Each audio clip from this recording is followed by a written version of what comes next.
Is pre-exposure prophylaxis enough for safety against HIV? Well, the all-new hype about pre-exposure prophylaxis or PrEP has raised many questions in the minds of people. PrEP is basically a pill taken orally to minimize chances of getting infected with HIV.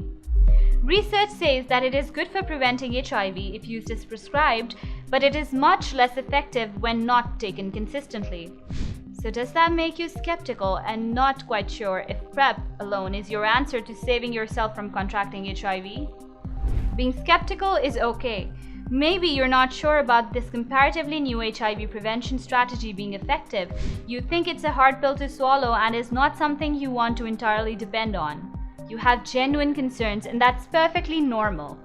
So if you ask us whether pre-exposure prophylaxis or PrEP pill give people the excuse to not use condoms, then the answer is simple: no, it is not.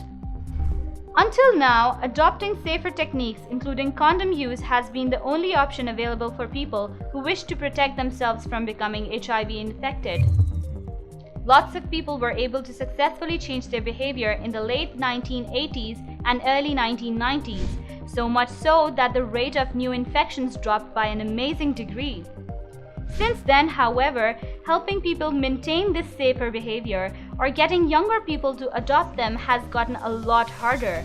In fact, more than 50,000 people are estimated to have become infected each year since then.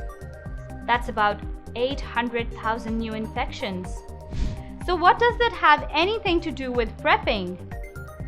Well, we desperately need new tools in order to turn things around. PrEP is one of them. PrEP is a new HIV prevention strategy that puts the power of prevention in the hands of HIV-negative people. But PrEP is not enough. Why? First things first, PrEP is a promising but not a surefire solution. To be maximally effective, it must be taken every day, and it requires consistent screening and follow-up. Even when taken correctly, PrEP is 92 to 93% effective in reducing HIV risk. While that's significant, the possibility of infection still exists. Earlier this year, researchers reported the first documented case of Truvada failure. A 43-year-old man contracted HIV despite 2 years of successful use. And even if you're using PrEP by the book, how do you even know your partner is?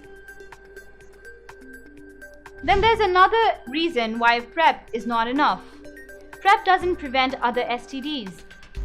According to the Center of Disease Control and Prevention, STD rates have risen among gay and bisexual men.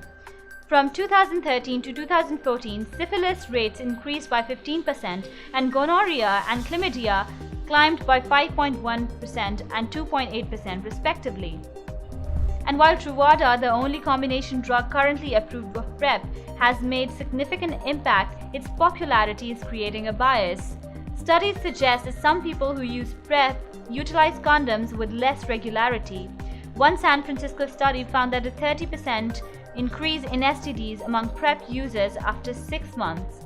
When asked about condom use, 56% said that they used them at the same rate starting PrEP, 41% used them less, and 3% used them more.